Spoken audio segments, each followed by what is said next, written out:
इस दुनिया में इंसान जिन मसलों के साथ डील करता है वो दो तरह के मसले हैं। एक वो मसले जिनसे अगर वो मेहनत करे और उनका हल निकालने की कोशिश करे तो वो उनका हल निकाल सकता है। दूसरी तरह के मसले ऐसे मसले हैं जिनमें वो खुद कुछ नहीं कर सकता सिवाय दुआ के। तो इन मसलों में इंसान को क्या करना चाहिए जिनके साथ इंसान खुद डील कर सकता है और उनसे कैसे निकला जाए, आज इस बारे में बात करेंगे।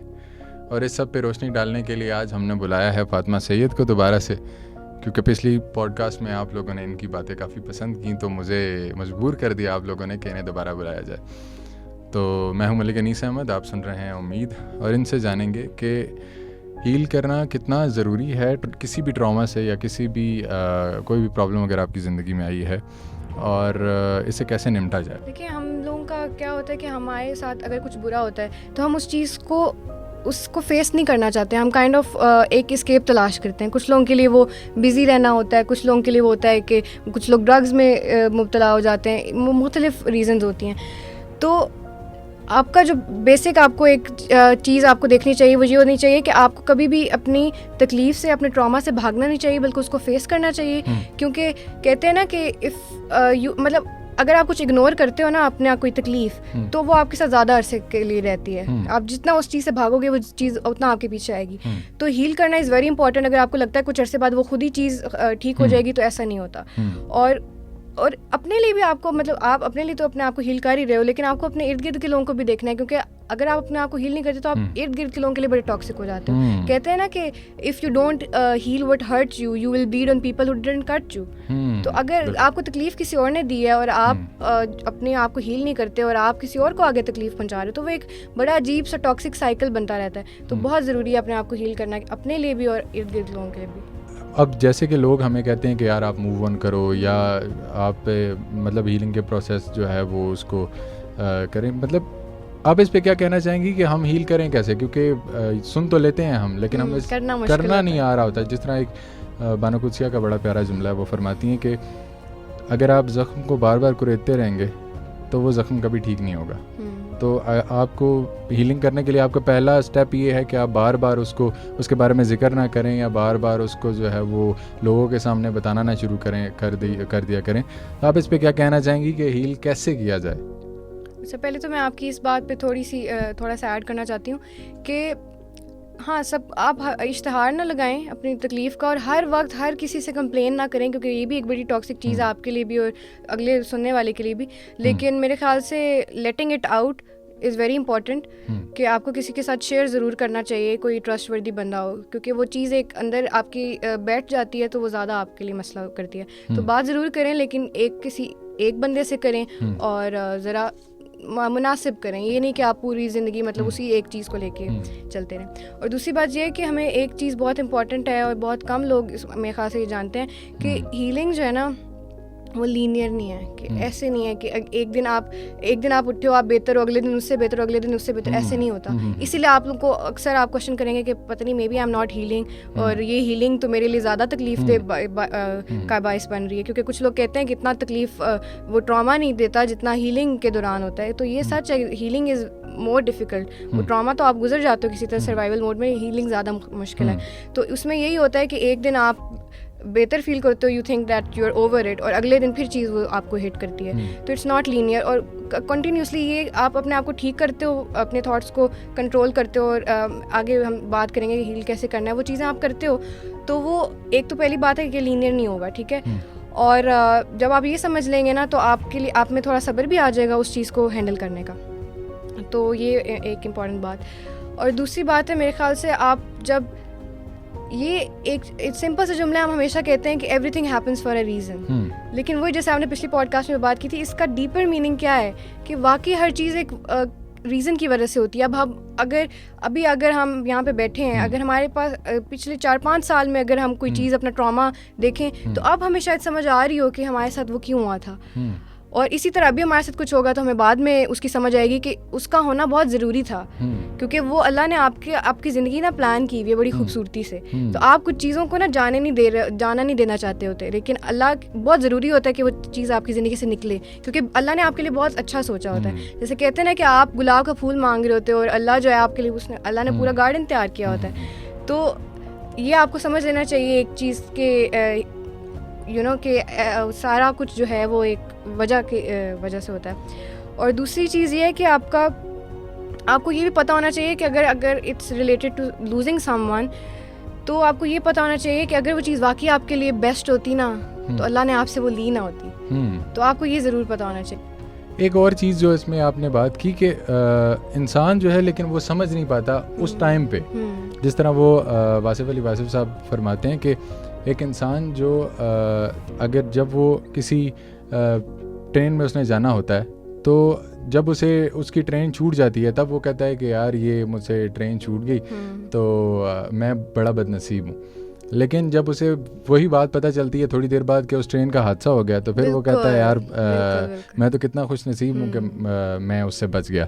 तो इंसान कभी भी अल्लाह की मसलियत को उस वक्त नहीं समझ पाता, लेकिन उसे बाद में कहीं ना कहीं समझ आती है कि यार मेरी ज़िंदगी के लिए या मुझे कुछ बनने के लिए या मुझे इमोशनली स्टेबल करने के लिए ये चीज़ बड़ी ज़रूरी थी।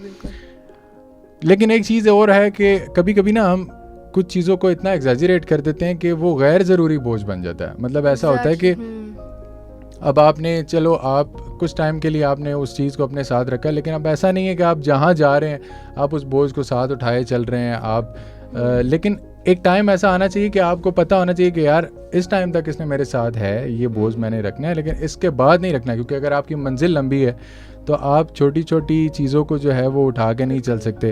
आपका जितना ज़्यादा राह कम होगा उतनी आप मंजिल तक सफ़र आसान होगा, मंजिल तक पहुंचने में आपको आसानी होगी। आप इस पर क्या कहना चाहेंगी कि गैर ज़रूरी बोझ को उतारना कितना ज़रूरी है हमारी ज़िंदगी में? ये तो आपने खुद ही इसको बहुत खूबसूरती से बता दी है कि देखें, हमें एक बोला जाता है ना कि चूज़ योर बैटल्स वाइजली।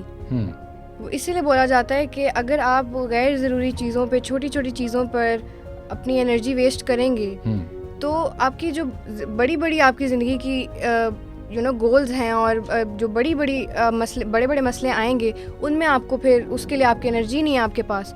तो ये बहुत आपको अपनी एनर्जी जो है ना इस एज में, मतलब बचपन में तो चलो सही है, लेकिन जब आप ट्रॉमा से गुजर रहे होते हो अपनी टीन एज में, उसके बाद भी इतनी मुश्किल वक्त आते हैं, तो उसमें आपको बहुत अपनी कुछ चीज़ें अपनी प्रायोरिटी सेट कर लें कि ये चीज़ें मेरे लिए ज़िंदगी में इंपॉर्टेंट है। उसके अलावा कोई भी चीज़ अगर आपको बॉदर कर रही है तो उससे जान छुड़ाएं, ठीक है? क्योंकि एक इसका बहुत अच्छा तरीका भी मैंने कहीं देखा था कि अगर आप देखें कि वो चीज़ आपकी 5 साल में वो चीज़ मैटर करेगी, तो अगर नहीं करेगी तो आप उसके बारे में क्यों सोच रहे हो?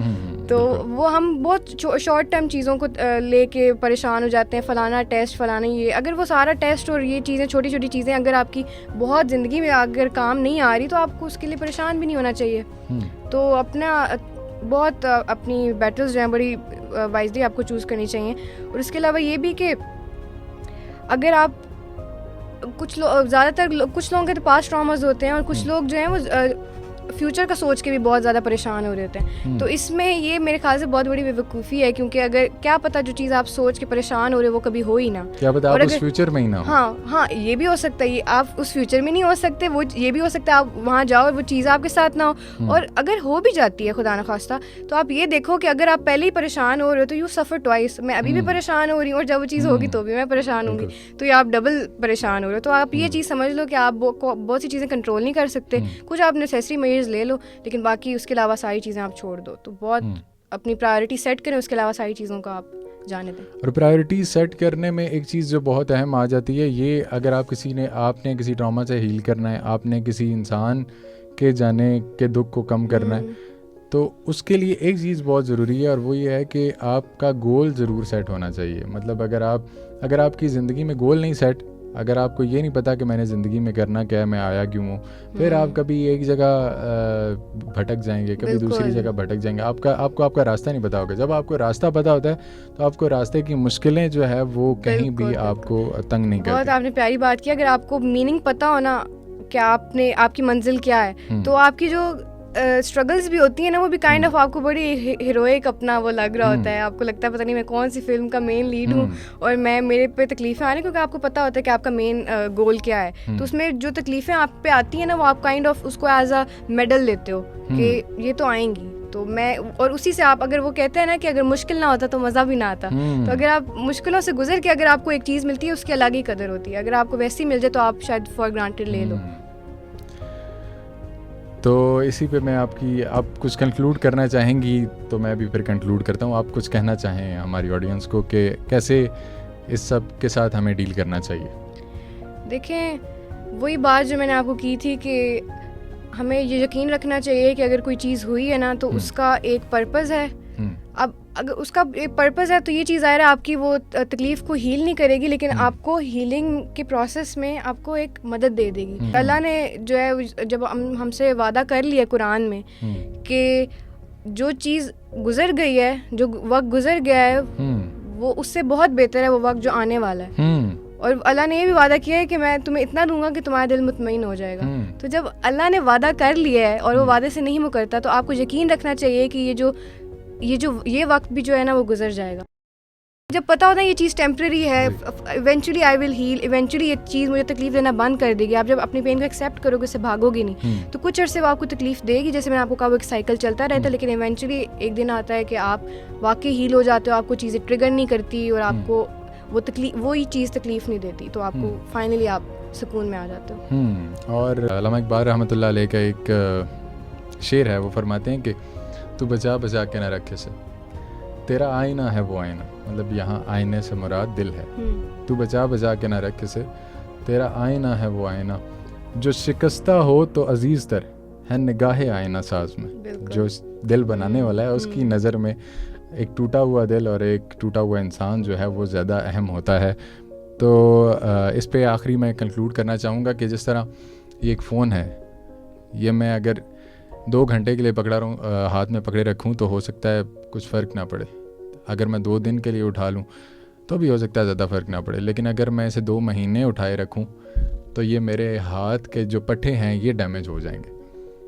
तो इसी तरह हम जब गैर ज़रूरी बोझ को अपने साथ चलाते रहते हैं तो हमारे दिमाग के भी पट्टे डैमेज हो जाते हैं। तो इसलिए ये समझना सबसे पहले बहुत ज़रूरी है कि क्या ये बोझ ज़रूरी है या गैर ज़रूरी है। और अगर गैर ज़रूरी है और आपकी मंजिल लंबी है तो उसको साथ रखने का कोई फ़ायदा नहीं है। इस बात को जानना बहुत अहम है। मिलते हैं नेक्स्ट एपिसोड में। आप देख रहे हैं उम्मीद, मैं हूं मलिक अनीस अहमद। अल्लाह हाफ़िज़।